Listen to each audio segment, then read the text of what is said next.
Oh my God! ఛ! ఛ! ఛ! ఇదేమి దారుణం! తప్పెవరిది? తప్పెవరిది? తప్పెవరిది? పిల్లల కోసం ఆ పక్షి ప్రేమ ఎటువంటిదో మీరు చూశారు.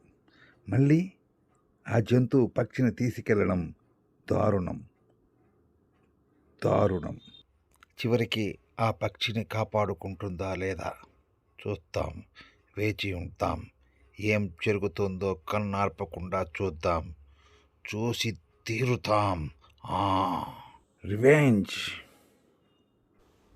అది కదా రివెంజ్. అలా ఉండాలి. కానీ దాన్ని తీసుకెళ్ళి ముసలికి బలి చేసింది. అక్కడ పిల్లలు లేరు, ఇక్కడ తల్లి లేదు. జంతువులు పక్షుల్ని బలికొని తన పిల్లలకి ఆహారంగా పెట్టింది మీరు చూశారు.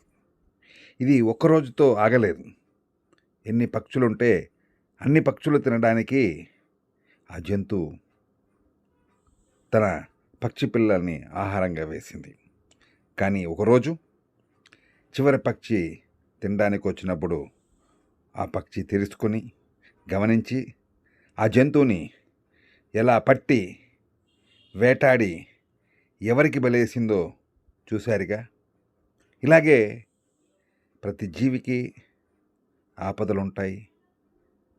దాన్ని యుక్తితో తప్పించుకోవాలని మనవి.